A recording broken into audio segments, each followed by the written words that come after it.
Dimanche dernier, la loi martiale a été imposée dans le sud des Philippines où 57 civils ont été massacrés le mois dernier. Les forces de sécurité font face à une véritable milice, bien armée et qui semble loyale au gouverneur de la province de Maguindanao, responsable du massacre. Cependant, certaines personnes trouvent que la loi martiale est une mesure exagérée. Les résidents d'une province au sud des Philippines se sont réveillés ce lundi sous la loi martiale.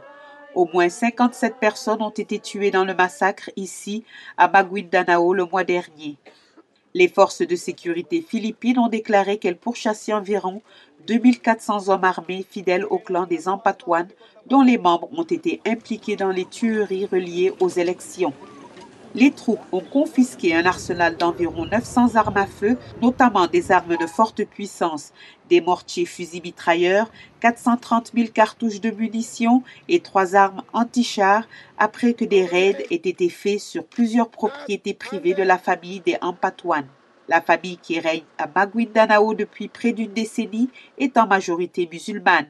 Les forces gouvernementales ont imposé la loi martiale samedi dernier et exercent leur autorité sur certaines parties de la province de Maguindanao pour restaurer l'ordre. C'est la première fois que la loi martiale est exécutée aux Philippines après les 20 ans de dictature de Ferdinand Marcos. Les législateurs de l'opposition, des militants et certains analystes estiment que le décret de la loi martiale est une exagération et qu'il est disproportionné et pourrait mener à des abus des droits de l'homme. Norberto González, secrétaire à la Défense, a déclaré que cela ne devrait pas être comparé aux décennies de la loi martiale sous le commandement Marcos. Cela devrait être à l'intérieur d'une zone limitée et dans un délai raisonnable.